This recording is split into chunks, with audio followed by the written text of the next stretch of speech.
She was the goddess of war, sent by the sun god Ra to destroy humanity with fire and plague. Her fury was so great, her thirst for blood so unquenchable, that the end of the world seemed certain. She was called the Mistress of Dread, the Lady of Slaughter, and she before whom evil trembles. But hidden within this divine firestorm was a secret, a paradox that would transform the most terrifying goddess in Egypt into the patron of doctors and healers. So how does a being of pure destruction also become a symbol of life and medicine?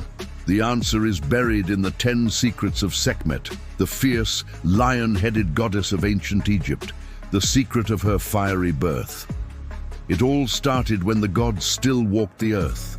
The sun god Ra, creator of all, had grown old, and humanity, his own creation, started to mock him. They disrespected his laws and plotted against his rule, failing to uphold Ma'at, the cosmic principle of order and justice that held the universe together. Ra was furious. He decided humanity needed a lesson written in fire and blood. To carry out this judgment, he needed a weapon of unimaginable power. So, he reached into his own being and unleashed the fiery power of the sun, a force known as the Eye of Ra. From this scorching divine fire, a new goddess was born. She had the body of a woman, but the head of a ferocious lioness, and on her head sat a blazing sun disk, the mark of her solar parentage and immense power. Her name was Sekhmet, from the Egyptian word Sekhem, meaning power. She was, quite literally, the powerful one, forged in anger as a living instrument of divine retribution. The secret of the Eye of Ra. To really get Sekhmet, you have to understand the Eye of Ra. This wasn't just how the sun god saw the world. In Egyptian mythology, the Eye of Ra was its own entity, a fierce feminine power that acted as Ra's enforcer. While several goddesses held this title, including Hathor and Bastet, none embodied its violent, destructive side more completely than Sekhmet. When Ra sent Sekhmet to Earth, he was unleashing a terrifying part of himself. Think about the sun. It gives life, warmth, and makes crops grow. But it can also scorch the earth, cause drought, and burn with brutal heat. Sekhmet was that scorching heat personified. Her breath was said to be the hot desert wind. She was a walking inferno, sent to remind humanity of the power they had dared to defy. The secret of the apocalyptic mission. Once on Earth, Sekhmet began her grim work. The ancient texts describe a scene of pure horror. She wasn't a soldier fighting an army. She was a predator, let loose on a defenseless world. She tore through towns and villages, a blur of claws and teeth. The conspirators who plotted against Ra were her first victims, but her rampage didn't stop there. Her job was to punish the disobedient and restore order. But something awoke in her during the slaughter. The scent of blood was intoxicating. She was called She-Who. She dances in blood, and the title was terrifyingly literal as she waded through fields running red with it. It quickly became clear this was no longer a targeted punishment. It was an apocalypse. Humanity was on the brink of total annihilation at the hands of a goddess who was just discovering her own insatiable bloodlust. The secret of her unstoppable rage. Watching from above, Ra and the other gods were horrified. The lesson had been taught, the rebellion was crushed, but their weapon refused to stand down. Sekhmet had developed a lust for blood that was now completely out of Ra's control. She was no longer just following orders, she was reveling in her power, her fury feeding itself in an endless cycle of slaughter. Ra immediately regretted his decision, realizing his own creation was about to wipe out all of humanity. He called out to her, ordering her to stop, but his words were lost in her roar. She wouldn't listen. The Mistress of Dread had become a terror even to the gods. So, they faced a terrifying problem. How do you stop a goddess whose very name means power when her rage has become infinite? The answer wasn't more force, but divine trickery. The secret of the red beer. A desperate plan was hatched. Ra commanded his followers to gather thousands of jars of beer. Some texts say 7,000 of them. He then had them grind up red ochre, a mineral that would dye the beer a deep, dark crimson.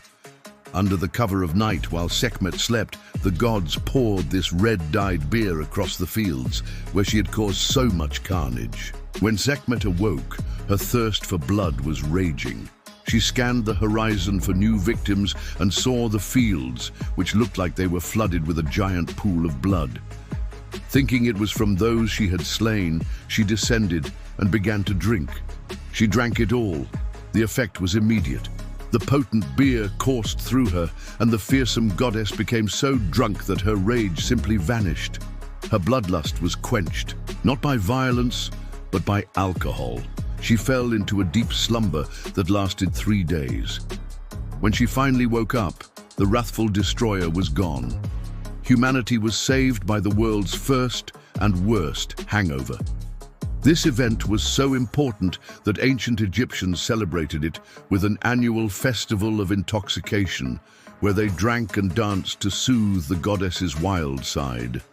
The secret of her 2 faces. When Sekhmet awoke, she was transformed. Her rage was gone, replaced by a gentle and peaceful nature. This is where her story reveals a fundamental secret: duality. In some versions of the myth, this change was so profound that she literally became another goddess, Hathor, the goddess of love, joy, and music. The fierce Lioness and the gentle goddess were 2 sides of the same coin.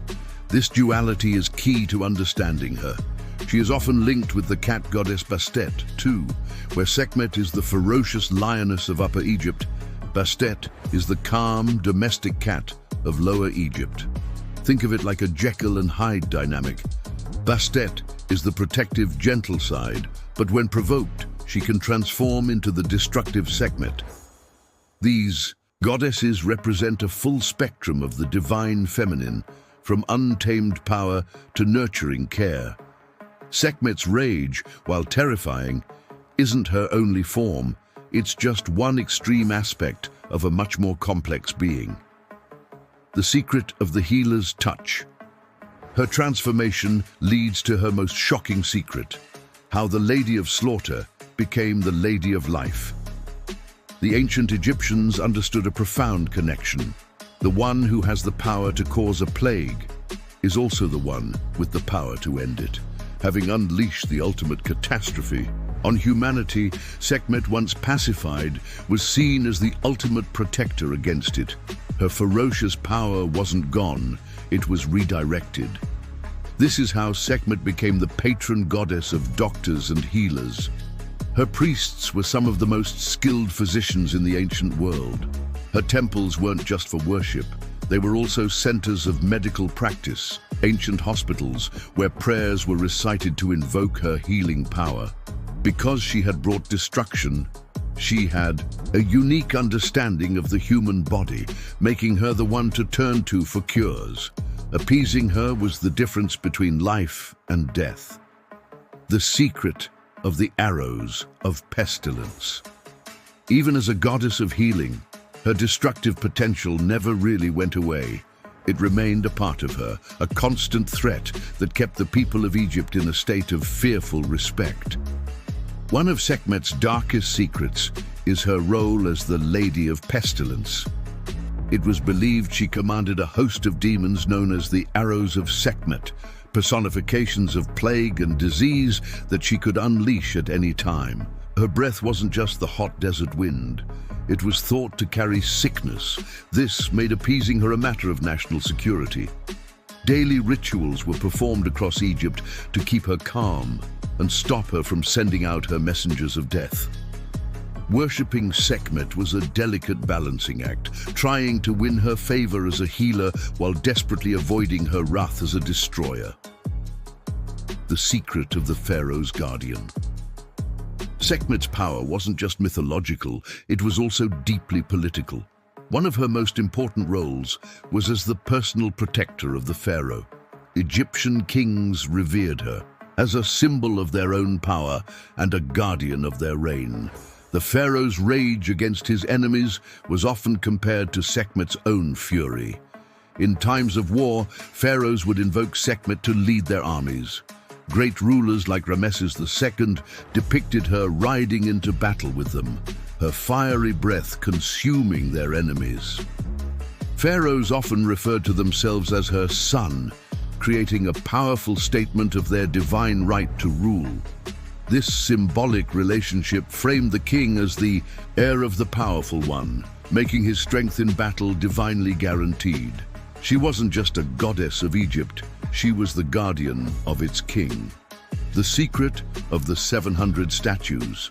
Perhaps the most concrete evidence of Sekhmet's power lies carved in stone.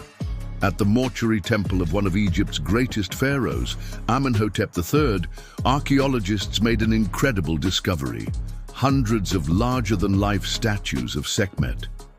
Most are carved from black granodiorite and show her either seated on a throne or standing with an ankh, the symbol of life. Why would one king commission so many statues of a single goddess? The total number may have once been over 730. The leading theory is that this was a massive year-long ritual in stone. It's believed Amenhotep III may have been suffering from a serious disease, and this litany in stone was a monumental effort to appease Sekhmet. The idea was to have one statue for the morning and one for the evening of every single day of the year. Priests would have performed daily rituals before a different statue, seeking to neutralize her destructive side and invoke her healing powers to protect the king. These hundreds of statues are a silent testament to the immense fear and respect she commanded. From a weapon of mass destruction to a symbol of healing, from the Lady of Slaughter to the Lady of Life, the story of Sekhmet is one of powerful contrasts. She is the fire that destroys and the heat that heals a wound. She is the plague that can end a nation and the medical knowledge that can save it. Her secrets reveal a core belief in ancient Egypt, that everything needs balance. Creation and destruction aren't separate forces, but two sides of the same divine coin. Sekhmet embodies this truth more than any other god. She's a reminder that even the most terrifying power, if understood and respected, can become the greatest source of protection. If you were fascinated by Sekhmet's story, make sure to hit that like button and subscribe for more deep dives into mythology. We're curious, who is the most paradoxical god or goddess you've ever heard of? Let us know in the comments below and tell us which mythological figure you want to see next. Thanks for watching.